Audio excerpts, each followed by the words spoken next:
Hello friends and welcome back to my channel. I'm reading today for Sagittarius energy. Just to let you know, both of my children are off school with a winter virus, so they're doing okay, but we may have an interruption. We what am I getting? I'm getting this energy of like a sudden rush of energy, like a sudden movement, something happening and you need to react quickly. It's could be exciting. It could be a situation where it needs a quick response from you.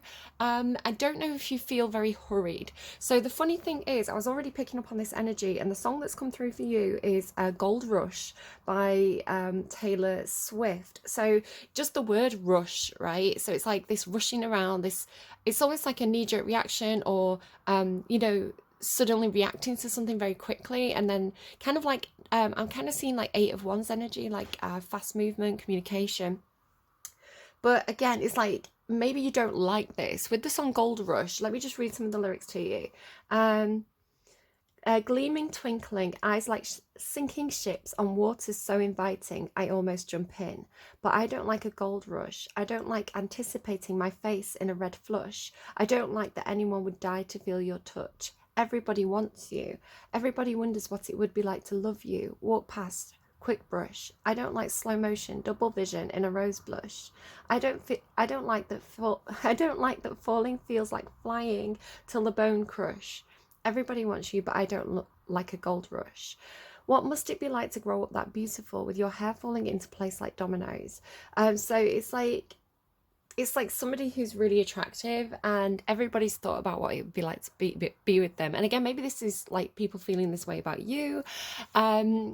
But yeah, it's like maybe somebody who's really popular, very attractive, everybody wants to be with them. And this, I don't like a gold rush. It's like I don't want to be part of the people stumbling over themselves to, like, I don't know, follow you, to go to where you're going, to date you. It's got like a sense of kind of like pride, I think, of recognizing that someone's on a bit of a pedestal, of somebody's in demand, and not wanting to kind of make a fool of yourself over it. So take that if it resonates, leave it if it doesn't. For others of you, it's something that a lot of other people want. So it doesn't have to be a specific person. It's like everybody's rushing to, like currently, I have a Twitter account, and a lot of my friends are moving over to an account called Hive. So this like, it's like a gold rush, right? Everybody's rushing over to this new platform.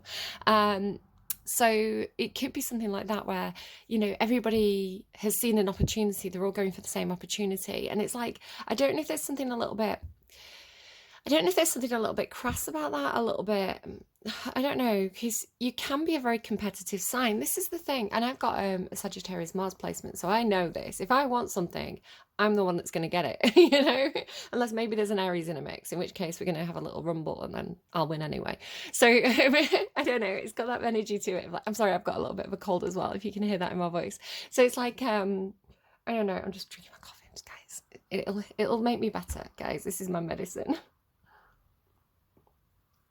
Was it Scorpio had the thing about medicine yesterday? No, Libra had medicine, didn't they, in the second reading? That's the one with the snake. I ended up doing 2 readings for Libra. I don't know if Capricorn have this coming tomorrow as well. Right. What do we have? Let's just start to pull cards. I don't know what I'm doing today. I really don't. I'm really excited to do your reading though, because Scorpio ended with this kind of like fascinating reading of, I kind of went down into weird rabbit hole theory land with Scorpio yesterday, and I was like, I can't wait for Sagittarius to see where this ends up. But then ever since, I've ended up watching all these fascinating videos on YouTube about like sort of sea cucumbers and starfish and octopi. So if any of those things come out in your reading, I know a thing or two about them, about how they work, but they're absolutely fascinating. Like, there's so much happening underneath our oceans that we don't know about. Right, hang on, something's coming in. So like Gold Rush, but it's like everybody's rushing to explore underwater. I wonder if there's some sort of computer game coming out, or what's that game? Not game, that film. Oh, they made one ages ago, and there's a new one coming out. Avatar. So there could be something like my daughter really loves the game Subnautica, and I saw as well the other day this it was kind of like a sleep sounds podcast, but it was whale sounds and oldies playing underwater, and it had this whole Bioshock quality to it. So I don't know, this idea of like going underwater. I don't know if it could be something to do with like a film or a computer game, but it's like, do you know, say for example, there's a new computer game and maybe there was an opportunity for people to, like influencers, to go and play this computer game. It has a feeling like that, like everybody rushing to take part in this opportunity to explore the ocean. Okay. Okay, there's quite a bit there. Sagittarius, this is a lot. So the eternal child. So do it if it's exciting to you, if it's fun to you, do more of it. So keep that inner flame alive, keep the eternal child alive within you. Who cares if you're a 40-year-old woman playing computer games? Hi, it's me. I'm the problem, it's me. Or like, I don't know, building Lego, or like going to Harry Potter World, like whatever you want to do, go and do it. If it makes you feel like a big kid, that's good. We need more of that. Okay, so fun it. Oh, look what you've got, the ocean. Just as I was about to say, so I had a dream. Again, I've got a little bit of the cold that my kids have got. So I was in bed till like, I was actually in bed specifically till 11:11, and I was like, haha, that's funny. And I kind of woke up from this dream of being back inside this kind of like jellyfish under the water. So some of you may have seen that story time reading that I had, that was like I this big jellyfish came out of the water, and then suddenly I was inside it, and it was like a spaceship. So I was in, oh my god, look, it's even got it here. It's an eyeball, but this is what it was like. And I mean, it's probably just because I ended up watching a load of kind of YouTube videos about the ocean, right? It's like in my subconscious now. So I had this dream that I was like inside, almost like a tadpole, right? I was inside this big like ball of jelly, like almost like inside a uterus, but it was just this big ball of jelly. What are they called? Like an ambiotic sac, is that what they're called? So I was inside this kind of like jelly, and I was feeling really, really nurtured, and really, it was like all my cells were regenerating. So I'd watched this thing about these really special jellyfish that it's a specific type of, I think they're called Medusa jellyfish, and they're only really, really tiny, but they can actually reverse their life cycle. So they kind of like, when they're like these little balls of jelly, they kind of like plant themselves in the ocean floor, and then they turn into almost like a sea cucumber, right? Like a little kind of wiggly plant looking thing, and then they kind of like go whoosh and like start spitting out jellies. But these plants, they don't spit out one jelly, they spit out about 10. So it's like, and what they can do is like they go around and they age and they get older, and then if they have anything that's like a shock, or anything that's anything that's kind of stressful, they go back and replant themselves like this little jelly back into the ocean floor, and they go back into plant form, and again, and then so that one jellyfish can kind of replant itself and turn into 10 more jellyfish. So it's like it reverses the life cycle. It's got these really clever cells that, instead of being like, oh, this cell is part of a finger, this cell is part of a brain, it's like the cell can be whatever it wants to be. So it can transform at any minute, which just was absolutely fascinating to me. So yeah, so that dream could be significant in your reading, especially because oceans come out. It's like it could be talking about the healing properties of water. So Sagittarius, make sure you're drinking enough water. Maybe if you've got anything, right? Again, I'm not a doctor, so I don't want to tell you to do anything that's going to irritate your skin.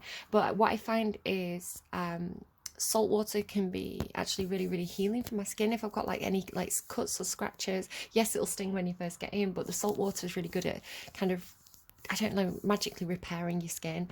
I find as well, like when I was a teenager, I used to have quite a bit of eczema. And if I went on holiday to Greece, like, and I swam in the ocean and spent some time on the beach, my eczema would completely clear up. It was like the combination of like the sea, salt and sand, and the water and the sunlight. It just my skin is completely clear. So there could be something about like literally the healing properties of water for you.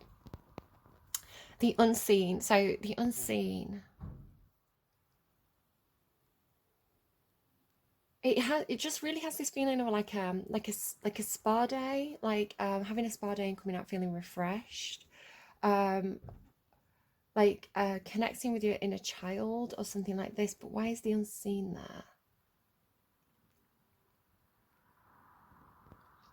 I feel like in your reading today, it's that you're being observed, but you're not aware of it. It's like this feeling of like you're being seen, but you're not seeing this other. So it could be, for example, if you believe in God, it could be God watching over you, somebody who's in spirit watching over you, something like that. I don't know, but it's giving me that kind of vibe. It could also be something to do with your eyes. Just thinking about the jelly-like substance of your eyes. You know, if you need to get an eye check, go and get an eye check. Um,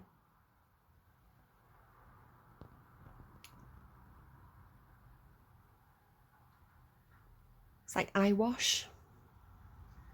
Okay, let's see. The unseen, the ocean. The ocean is really about exploring some hidden depths here.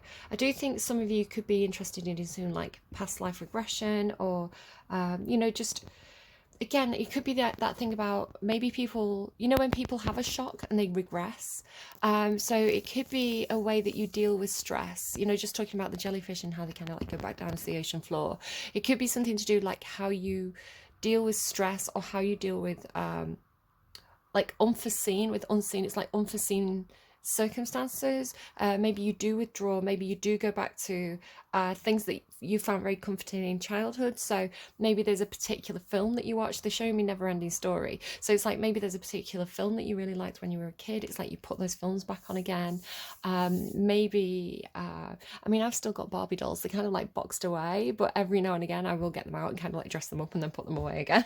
But it's again, it's like because I was talking about childhood toys, it's like something that was comforting to you in childhood, something that makes you feel like, I don't know, it's just wanting to feel safe and wanting to feel like you don't have to worry about the grown-up things for a while. It's got that kind of energy to it. And there's nothing wrong with that, right? It's just a way that humans process. So I want to say, allow yourself to do that. You know, if you want to put Peppa Pig on because it makes you giggle, you put Peppa Pig on because it makes you giggle, you know?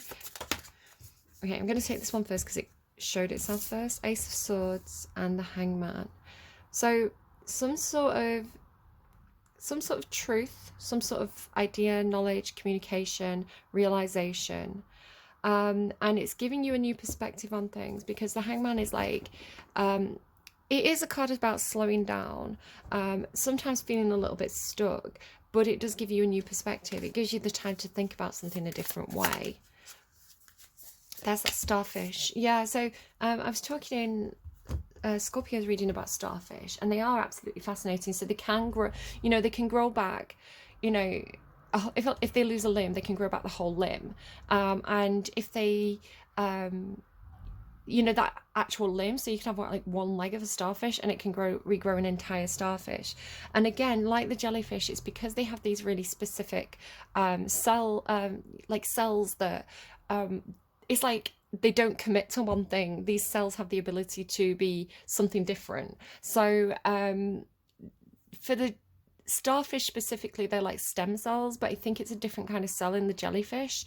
But yeah, it's like at any point these cells can be like, oh, I was part of this starfish's back, but now I'm going to be a leg, and it can be a new leg. And they have little eyes on the end of their little feeler things, so it's like they can even grow back eyes. So it's making me think of, I don't know, you've got this whole like DNA thing to your reading, like this whole like medical aspect. So I know that, again, years and years ago, and they've probably really advanced this by now, but I remember that they grew a they like science nerds, right? Science hippies, that's what the person I'm watching, that's what they call, like, they call them science hippies. So science hippies grew an eyeball, a human eyeball in the cheek, like the cheek cells of a pig.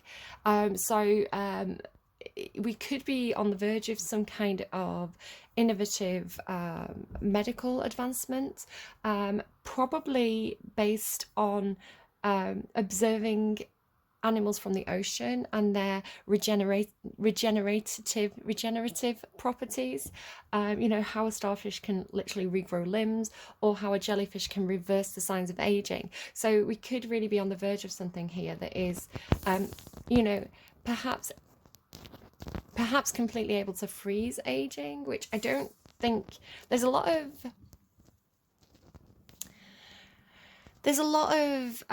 philosophical questions that come up with that, right? It's like, what would happen to society if none of us ever aged? You know, it's but in terms of helping people who perhaps have lost, you know, have a damaged eye, and being able to replace that with a real eye, that would be incredible. So for you, it could definitely be something to do with perhaps just having an illness, perhaps just being ill, like my poor daughter's ill today, and being able to rest and, I don't know, have a hot bath and recover from that. So, yeah, this regeneration energy to your reading. Let's keep going. So, Ace of Swords. Okay, you're being quite weirdly secretive about something here. You've got the Hierophant here, and it's hiding in the deck. So, let me just. I'm just going to go again because that kind of popped out. I just want to see if there's anything else from this deck. Yeah, look at that. That's hiding as well. Yeah, secrets. So I want to say this isn't you. This is what's unseen that they're talking about now. The Hierophant, I mean, this can symbolize, if we're talking unseen and Hierophant, that could literally be like the eye of God, if you believe in a higher power like that. The Hierophant is, it's some kind of institution, it's some kind of traditional structure in your life. It can indicate a grandfather, it doesn't have to. But it's it can symbolize sort of like church and you know, states, the people who make the rules, the people who make the laws, the people who provide society with structure. So they're telling me police. That was a lie. They're not telling me police. They're showing me like the outside of a police station. So it could be, I mean, you've got the Mother of Swords here, so it could be sort of legalities, laws. There could be some kind of,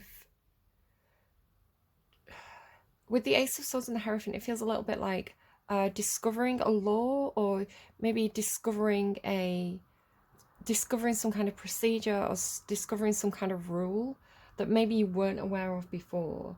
It's like this is coming to your knowledge, and it was previously unseen, I want to say, but it's like you're going to have this epiphany, you're going to have this realization.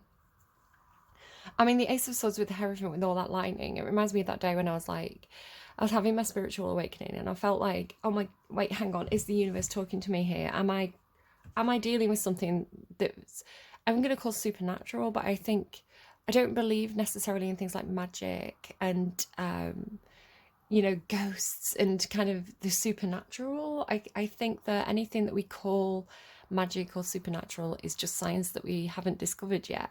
Because if you think about sort of, I don't know, the 1200s, if you showed somebody in the 1200s an iPhone, they'd be like, witchcraft, right? So it's like, they just don't understand how it works, right? They just don't understand how an image can be beamed across space and Wi-Fi and all these kind of things. So yeah, I think it's just a lot of the time we have fear of the unknown, and when we have fear of the unknown, we call it things like ghosts and things like that. But that's not to say they're not real and this stuff's not really happening. It's just unexplainable. So you've got this unexplained quality with the unseen and the ocean. I'm really getting the stuff that we don't know yet.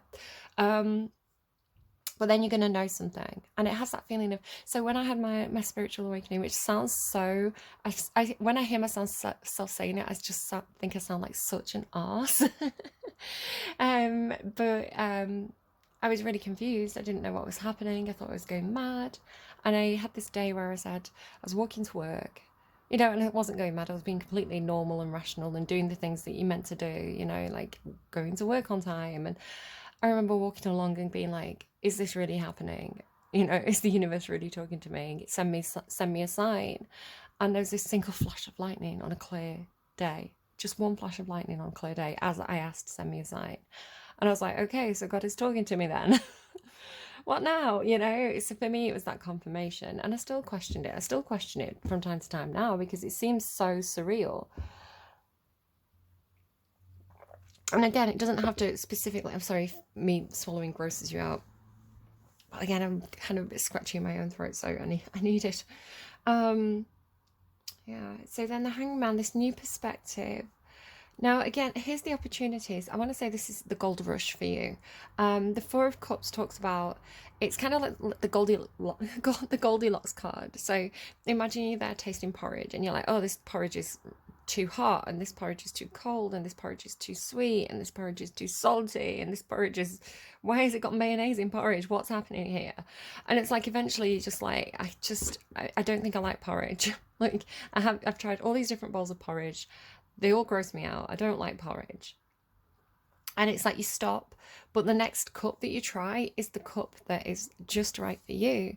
But I don't know why you've got a cup of porridge, a bowl of porridge. The next bowl that you try is the one that's just right for you. But the Four of Cups is that point where you just give up. The Four of Cups is like, I'm going to stop trying here. So it can talk about relationships, you know, maybe if you've had different relationships with different people and they've not worked out, you've been hurt, and just being like, do you know what, maybe I'm good on my own, maybe I don't even want a relationship anymore, delete Tinder, you know. So it's that kind of point of being like, I give up, I'm not gonna try this anymore. But I think with the new perspective, we'll see what comes here. There's something, so there is some kind of change of perspective here with this. And then the starfish being the symbol of, it's kind of like potential. It's like the potential to be anything you want to be or to go in any direction that you want to go in. Like literally starfish, I believe, if I'm remembering correctly, I might be thinking of octopuses, but they don't have a front, so they can go in any direction. So any one of those arms can suddenly kind of like take the lead and the starfish will kind of go in that direction. It's almost like each arm is an independent brain in itself. So all of a sudden it'll be like, we're going that way, and all the others will go, okay. So it could be talking about something a bit like the three of Pentacles, where it's like working as a team, like moving together, almost like, I know like this football, feet balls is happening now, isn't it? Is it like the World Cup or something?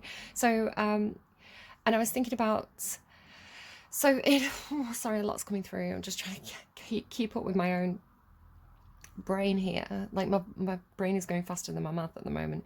So what I'm seeing is in Scorpio's reading, I was talking about the octopus, right, and how it does have a centralized brain. I did get that wrong in Scorpio's reading, but it's got like 30% of its brain is kind of in the center, and the rest of its brain is kind of actually in its limbs. So it's like each arm can independently think. So they were saying like if a starfish or an octopus loses a limb, that limb will still hunt for food and try and pass it back to the mouth that's not there because it can think for itself. It may not be able to survive very long without the entire rest of the body, or it may grow back the rest of the body in the starfish's case, but it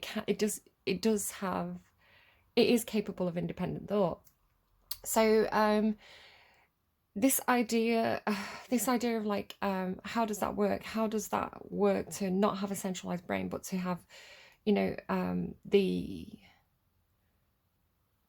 kind of like hive mind, I guess. And you can really see it on, if you watch a really good football team. When I say football, I mean soccer, if you're American. So if you watch a really good football soccer team, I guess it applies to both, right? They'll know the plays, they'll know the strategy. So someone once said to me, you can tell when a team's working really well together because they don't even have to look for each other. They just know where the other members of the team are, so they can just pass the ball and the teammate will be there. It's like they've got this sixth sense of where the rest of the team is around them because they're so used to working together, right? They're so used to running those plays, or you know, having that other person there next to them. It's like they always know where they're going to be. So again, it could be this sense of you working with other people, but you are so familiar with them and you're so well practiced or well trained that you can move as a group. You know, you can move actually quite, if you think about people who do dancing as well, they're showing me like ballet dancing. or performance dancing. It's like you know, you can watch a group dancing and they'll spin someone around and throw them, and then this other person will just be there to catch them. It's because they've practiced that routine so much. So it does become like a sixth sense. And even like if you were, I don't know why it's coming through like this, it's even if you were what's the word, trying to pull in the word, this is what happens when I'm channeling and then I try and use my own brain. Can I have the word, please? They're giving me ad lib, which is not the word I'm looking for. I'm going to say freestyle. I can't pull the word in. I'm seeing Whose Line Is It Anyway? You know, that old TV show. I can't pull the word in. It's really frustrating me because I know it's there, but it's trying to access a different part of my brain. Okay. Ad lib. Whose line is it anyway? So even if you are freestyling, if you've worked with that group of people enough, it's like a lot of the movements become, I'm hearing hereditary, a lot of the movements become automatic, you know. It's kind of like if you were doing Tai Chi or something, or yoga, you know, a lot, you have muscle memory, you have movement memory. So it's like even if you were freestyling, you might still throw in a few of the same moves. It's like if you put your hand out, that person knows that you know, instinctively, without barely even thinking about it, if they see the hand presented, they put the hand in that person's hand, because it's muscle memory, it's reflex memory. So I don't know why that's coming through like that, but it is. And then the Six of Pentacles is like give and take, but it's practical give and take. And again, it feels like it's within a system, because the starfish is not feeling like you as an individual to me today. It's feeling like you as a system. And then passing resources to the parts of the system that are undeveloped or underutilized. Okay, so I'm channeling a lot in your reading, so just bear with me. I'm trying to get what they're giving me and then find a way to explain it. So this is looking to me like one branch or one arm of a system. So when I say system, this could mean a workplace. You know, say you've got one workplace with the Hierophant there. You know, the Hierophant symbolizes the structure itself, the entire starfish. And then these are like different branches. So for example, if you work for a bank, right, you might work for Starfish Bank, but Starfish Bank has 5 branches, like literally branches, right? So it's like there's, even though each branch is independent, they're working for the whole, is the way that I'm seeing it. So it's like, this is looking to me like the starfish or the octopus, like how they put out their like arms, and then or sea cucumbers as well, they do this, they put out their kind of like tentacles or their arms or whatever, they catch things and they bring it in and they kind of like feed the center, right? But it's like symbiotic.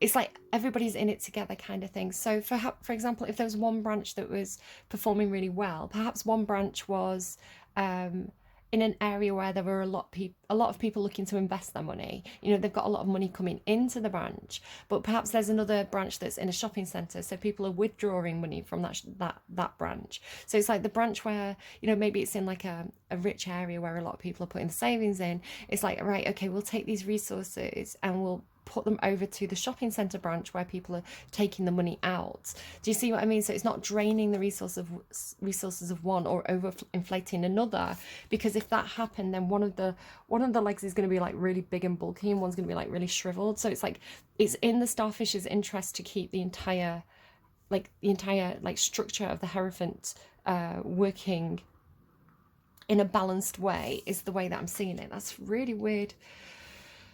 That was an unexpected way for me to read those cards, but it feels accurate to me as the reader. Whether or not this is making any sense whatsoever to you, obviously you are welcome to interpret this reading however it speaks to you. So perhaps you have also just watched a video on starfish. That could literally be all it means, right? But this is talking about, it's like balancing resources within a system, is the way that feels to me. So now this is looking to me like Do you know, how would I explain this?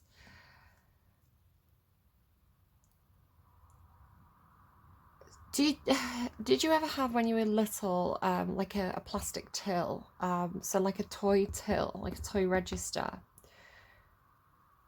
I used to have one that had this thing on the side where you put a plastic coin on it, and the plastic coin would roll down until it had all these like shoots coming off it, and the coin would roll down until it found the right size hole for it to go down. So for example, so like I've just got some random change on the side. Oh, excuse me. It's so funny how things work. That was my daughter's optometrist. So talking about eyes, it's fine. She's just got a new pair of glasses. So it makes perfect sense, right, why those cards would be coming out. And again, these things, they play out in different ways for different people. So yeah, so this toy that I had, so you'd roll down, sorry, I don't know why that was so filthy. Like, money's so disgusting, right? So you'd roll down the coin and it'd get to like a little tiny hole, and it'd go down that, and it was a way of sorting money. So that would go in the first hole, and then all the other 5p's would drop on top of it, and then this one would be like, oh, I can't go down that hole, I'm too big, and then it'd carry on rolling until it found the hole that it would fit down. So it was just a way of sorting money by the different shapes and sizes. So I'm seeing this almost as a way to, I want to say that you have some kind of idea here with the Ace of Swords. It's some kind of idea of how to manage the resources in a system better. I thought that was going to be the confirmation from the optometrist. A way of managing, it's like we've got these resources coming in, and the resources could be anything, right? It could be money, it could be time, it could be literal people, like the bodies on the shop floor, you know, the hands-on like people. It's different things. It could be your food supply coming into your home. So it's like, I have an idea of how we can sort things into the best places better here, and it's going to use this system. So the mouse to me is almost looking like, say for example, sorry, my cup here, it's like putting your hand on top of the cup and then opening it, right? So it's like, if this needs resources, we'll open it. If we don't need resources, we'll close it. So you seem to have some kind of system here. I want to say it's quite a novel approach, because I want to say that with Gold Rush, perhaps it's things coming towards you. Again, it's almost like, you know, that app Hive. It's a social app. It's not the one that controls your heating and your thermostat, by the way. It's like a social app called Hive, and it's like we're absolutely flooded with new people. So again, it could be a lot of people are signing up to your business. A lot of people are signing up to your, I don't know, this group that you're running, and you need an efficient way, because the Hangman is kind of like a blockage. That's things getting backed up. So you need an efficient way to sort quickly, is the way that I'm reading that. So let's go, hello. Yeah, there is some competition, I want to say. It's kind of like that energy of, say, for example, you had a theatre and you were putting on a performance and putting on a show, and it was like, oh, maybe it's something about Ticketmaster. Is Ticketmaster the company? So it's funny that you've got Taylor Swift as well. Maybe it is something like that. So Taylor Swift, there was a bit of a controversy this week because the tickets for her tour went on sale, and there were a lot of problems with I want to say it's Ticketmaster, but I'm not 100% sure. There were a lot of problems with the website and people being able to get tickets, and you know, it's like I think there was something happening where prices were being inflated. So again, this idea of prices being inflated, one arm of the branch being like overstuffed, kind of. I know that's not exactly the same thing, but that's the way I'm seeing it. So you seem to be trying to manage this. You seem to be managing the flow. So what they're literally showing me is like a theatre with a big queue of people outside and trying to sell tickets, right? But it's like first come, first served. Or like you're letting people into the theatre, but it's like, well, okay, we've got like the circle, we've got the balcony, we've got the floor, like the different areas of a theatre. So it's like, how do we make this efficient? So instead of being like a big scramble for everybody to try and get through this one door at once, how do we make it so, we've got a line, maybe a line coming through to this side door, which will lead people straight onto the balcony, a line coming through here to get onto the floor. It's like you're just trying to make it instead of it being like a scramble, like a rush, where, you know, people do fight, you know, in those, like, people cut in, like, whether on purpose or accidentally, you know, somebody sees a friend and they go over to the friend to chat, and then somebody's like, you were pushed in, you know, people get kind of hepped up and angry in those situations. So it's like, we don't want that to happen. We're thinking ahead. So let's make sure. It could even be something like just making sure you know where the fire exits are, you know, something like that. So if everybody had to leave at once, everybody leaves in a orderly fashion. Maybe you're doing like a fire drill at work. Ace of Swords and the Hierophant. There's the tarantula. So this is what got me started on those videos. I can't think of the name of the... I'll probably put it in a community post. I've been watching these because this came through for Libra in a reading I attempted to do off camera, and it was this energy of like grabbing and holding, like grabbing something and balling it up. So again, some people could be quite, I don't know, like it's got the energy of like, you know, like Black Friday sales. Is that soon as well, where it's like there's some kind of deal. It's like, you know, like what's that film, they show me a film with Arnold Schwarzenegger in, where he's like, his kid wants this special toy, and he's like running around at Christmas trying to get this specific toy for this kid, and then he ends up like dressed as this superhero. So but it's like that, right? It's like, my kid really wants that toy. I don't know, specific, like the specific Barbie doll, because I mentioned Barbie. So there's this really specific Barbie doll. It's like ice skater Barbie. It's going to be the thing that all the kids want at Christmas. You know, the shops are going to run out really, really quickly, a bit like Ticketmaster and Taylor Swift. I don't want to have to pay, you know, this, my kids got their heart set on this. I don't want to have to pay an overinflated price for this, you know, if I get it off eBay and someone's like selling it for £1,000 or whatever. So it's like, I'm going to be the first in the queue. I'm going to camp outside. I'm going to be first in the queue. As soon as that door opens, I am going in, I am fighting, I am getting that Barbie doll, and I am grabbing it, right? Nobody's getting that out of my hands. So again, it's got this kind of like oof energy to it. So the tarantula, though, it's an ambush predator. It lies in wait. So with the Hangman as well, you've got this kind of like, it's like waiting for the right time. The starfish has this quality as well. I don't know if you're dealing with a Libra or you've got Libra placements. Like me, I'm a Libra with Sagittarius Mars. So Sagittarius Mars is like how I take action. So it's like, I always say as well, it's like, when you want something, you're determined to get it. It's like, because Sagittarius is the archer. So it's like, I always see like a bullseye. So it's like, you've got your eyes on the prize, basically, is the way it's coming through. So it's like, you're going to get it. Whatever it is, you're on your marks, you're getting set, you're going to get it. It's funny, Libra had that too. Libra had on your marks, get set. They had this thing of like, they've been waiting there for days. It's like, they've been camped outside in that tent for days, right? It's like, they've been like, I don't know, the energy's been building inside them, so they're going to be really quick off the mark. So watch out for the Libras, because the Libras have got the same game plan, I want to say. So tell me, Father of Pentacles. So this is feeling to me like it could be a specific person.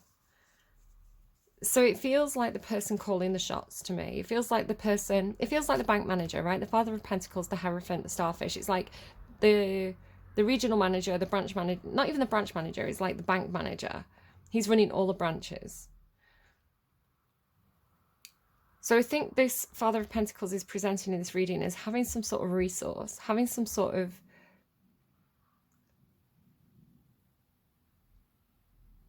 not only is he in charge of the money, right? So he's in charge of organizing, how are we going to do this? How are we going to manage the resources? How are we going to make sure this flows correctly? How are we going to make sure each branch gets the resources they need? So it seems to be a question of, there's the Mother of Swords again. Again, contracts, legalities. So is this legal? Is it legal to do it this way? What are the legal implications of this? So again, for example, if you were running a venue, it's like you need to know the fire safety laws, you know, what's the maximum capacity and things like this. You don't want a TanaCon. If you're running some kind of event, watch Shane Dawson's TanaCon video. Tanamojo. You don't want a TanaCon. You know, you're selling tickets for a reason. You can't just open the doors and let everybody in. It has to be, it's like, it's the Father of Pentacles is coming in with this energy of like, it's for everybody's safety. Again, so maybe this is like the store manager, you know, it's like we can't just open the doors and let people have at it. You know, maybe we let 10 people in at a time. It has to be managed. The flow has to be managed for like the safety of everybody and legally. Because if somebody got crushed, you know, that's legally going to be on us. I don't like a gold rush. I don't like anticipating my face in a hot flush.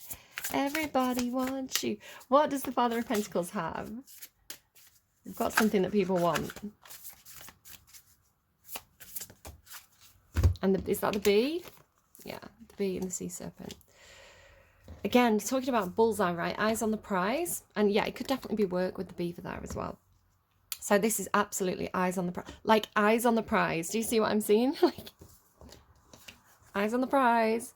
So the Father of Pentacles seems to have the prize because they've got, it's like they've got the starfish up there, right? It's like they've got, I don't know, maybe they've got the trophy, right? It's like whoever wins this gets the trophy. It's like they're presenting the, I don't know, it seems like they have a display case with the trophy in or something like that. They have the, it's like they're revealing the prize. They're showing the, it's like they're the one on the advert showing the Barbie doll that everybody wants, right? It's like, come to my store, I've got the Barbies in stock. It's something like that.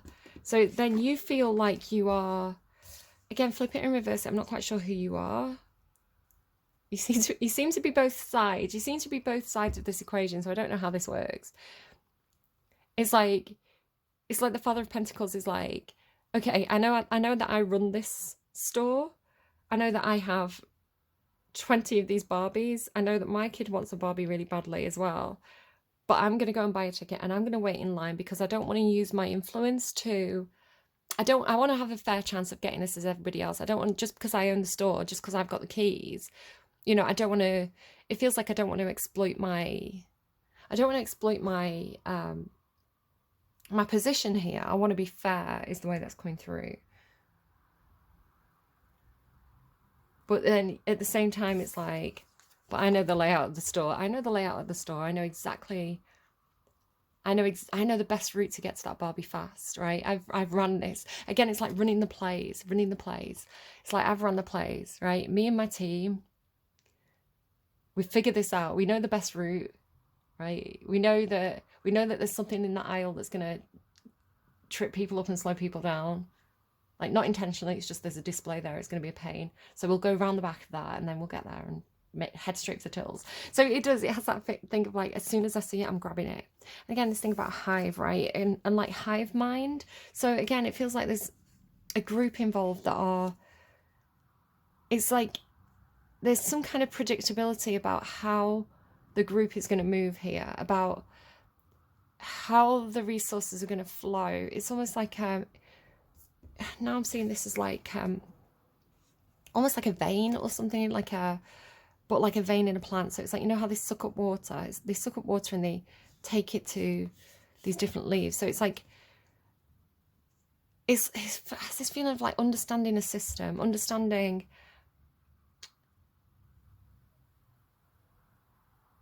if you put a resource into the system, where is that resource going to go? It's like, well, it's going to go, if that person gets hold of that resource, they're going to share it with those people. If that person gets it, they're going to share it with those people.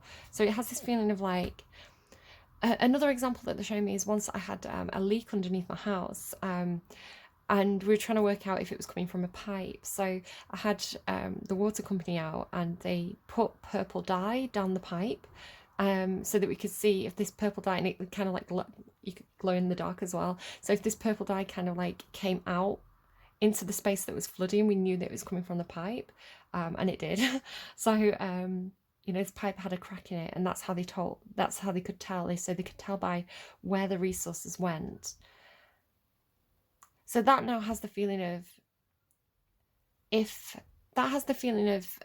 say for example, if you ran a bank and money was going missing from the bank and you knew it was one of 5 branches, it's like you know, there's pens that you use where it's like you write on the, you know, you can write on the money and it's you can't see it, but you put it under a fluorescent light and it lights up. So it's like putting banknotes with that dye on into the system, and then seeing where they go. So with the Hierophant here, this could, even if we scale this up to a collective reading, it could be, for example, how, you know, in the UK, we're about to get new coins printed, new money printed with the king's head on, because we've got a king now, so we need new money.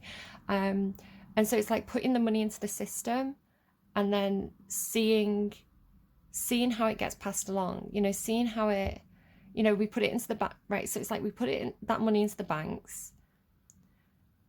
Who's withdrawing that money, right? That business is withdrawing money, right? They're paying these workers. So it's got this feeling of like tracing the money, track and trace. That's like COVID, right? And then the bee is like the workers, the worker bees. So that's saying to me it gets out into the population, right? It gets out into the general population. And then with the sea serpent there, I do feel like there's this sense of protecting something, which is what the tarantula is giving me, rather than the tarantula feeling like it's attacking something and kind of like, you know, like eating the mouse kind of thing. It's not eating the mouse. It's like it's almost like, have you ever caught anything, like a butterfly, for example? You've caught a butterfly in your hands and you're really carefully like trying not to damage the wings of the butterfly, but at the same time you're holding onto it really tightly. So for example, I used to be the best at getting moths out of houses because I'm not scared of them. So I used to be really good at kind of like cupping the moth, and then kind of like, you know, it'd get on my hand and then I'd like hold it, but it'd freak other people out. So it's like, you've got to get it outside. So again, with the mouse as well, it could be like a mouse in the house and you have to like cup it and get it out, but it's like holding it really tightly to kind of protect it and so that it doesn't get out in the wrong place. So that's what I'm seeing with the bee. It's like the bee's the Barbie, right? You grab it, you hold it really tight because it's like protection, right? It's like this circle of protection.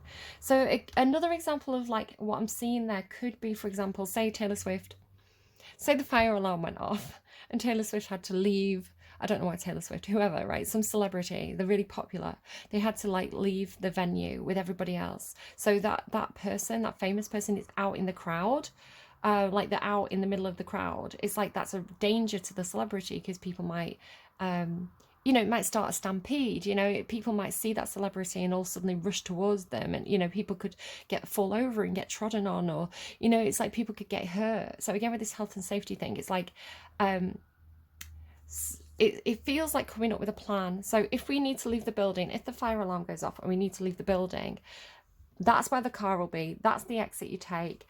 Yes, that person's going to have to walk through the crowd, but they're going to walk through, it's like they're going to walk through in the middle of the group. So again, if you think about football plays, so if we look at American football or rugby, right? So you have the huddle.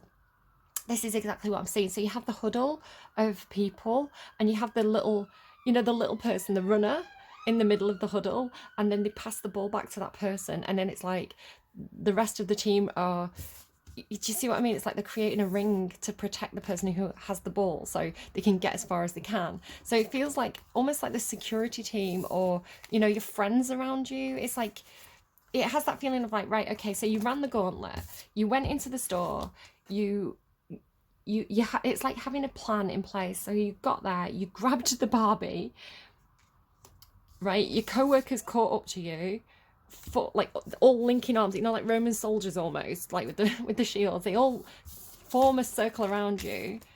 You're in the middle holding this thing. They're in a circle around you and pushing through the crowd, right, to get you to the finish line. Maybe you're just watching football, right? English or American. Maybe you're just watching football, but that's how it feels, right? It feels like doing the play. Okay, guys. I feel like we got there in the end, and I feel like that's what you're going to be saying. You're going to be having a drink afterwards. You've got your Barbie. I don't know. Maybe it's something to do with Margot Robbie. I really want to see the Barbie movie. Let's get you advice. So, advice for Sag. My daughter picking up her glasses from the busy town centre. Me pushing people out of the way. Just thinking like how it's going to go. don't think she's going to be playing football this week. She's still in bed poorly. Elephant, learn from the past and see the big picture. Okay, and then the beast spirit. I'm not going to read all these, but I do feel like they're saying something in themselves. So this is your advice. Learn from the past. Have you done this play before? Right? Have you done anything similar to this before? How did that work out? What have you learned from it? How can you do things differently?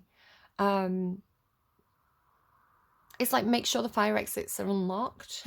Make sure, I was saying about stuff being in the aisles, make sure that the path is clear, that there's no boxes, like waiting to be put out the back door. Just thinking about when I used to work in retail, and we had a delivery, we had to be really, really careful about like processing things quickly and efficiently in a way that didn't block the fire exit. Because it's quite a narrow corridor, and then you had the delivery in there as well down one side, so you did have quite a narrow path to the back door, so it was a bit of a hazard. But you had to make sure that the path itself was clear. We didn't have cardboard boxes there waiting to go out, kind of blocking everything. So learn from the past, see the big picture. I mean, fire doors shouldn't be locked, right? But I know of examples where they were. So not anywhere that I work now or anything like that, but people have told me things, and so human error, to take human error into account. So if you need to double check things, see the big picture. That's the Hangman. Getting a higher perspective, not looking at things as one branch at a time, but looking at it as the whole, and seeing how you can share the resources in the whole. And then absolutely, with again talking about the bee spirit, the bee absolutely knows how to, because they're a hive, right? So there's this thing about being like interconnected, so like each cell being connected to the next cell. Like this is what, like how a starfish grows back a leg, right? Because all the cells work together to, like, each individual cell is coded to know what it has to do in that situation, in an emergency situation as well, right? So it's like there's this kind of like, it's almost like a domino effect or a knock-on effect of, that's making me think of, was it Scorpio's song? No, it's your song, Your Hair Falls Into Place Like Dominoes, the Taylor Swift song. So this thing about things falling into place like dominoes, if you line it up correctly, everything will fall into place, everything will run smoothly. But it's like everybody has to know what they're doing. Okay, let's get you a totem. So watch out for this for the next week. I'd definitely watch out for bee symbolism, because you've got that bee twice there. Yeah, if you see bees, symbolism of the hive, maybe a joining hive, I don't know.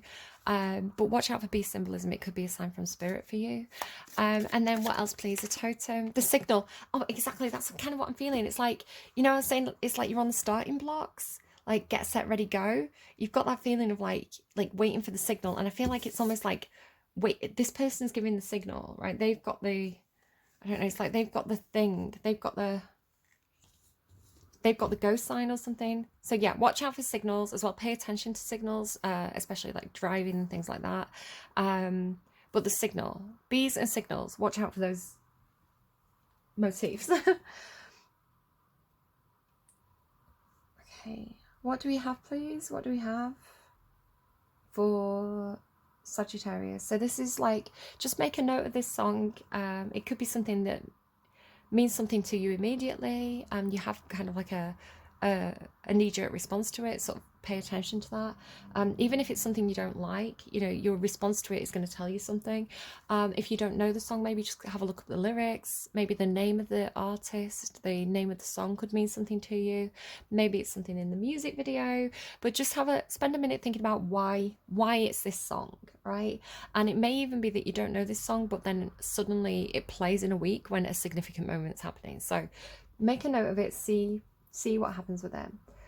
Sagittarius, breathe and stop, right? So again, breathe and stop. I feel like it's saying, because you've had this feeling of like a knee-jerk reaction, or like a fast response, like the need to just breathe and stop and see the bigger picture. So again, it could even be coming across an emergency, right? And it's like, don't panic. It's really important to assess the whole scene, right? And to make and to almost like predict what's going to happen. So it's like, I don't know, you've got this kind of forward planning thing to it. Breathe and stop. So again, you've got like, I'm talking about health and safety and planning. So again, whatever you kind of, maybe you're planning, it could even just be a house party, right? It's like, make sure everybody knows what to do if there's an emergency. Just plan ahead, learn from the past. I'm not going to read the lyrics to that song. I'll let you look it up. Breathe and Stop by Q-Tip. But take it as it resonates, leave it if it doesn't. Again, I feel like it's more just saying, breathe, stop, assess the situation, act wisely. All right, I hope that's helpful. Please take care of yourselves. I will see you again soon. Bye, friends.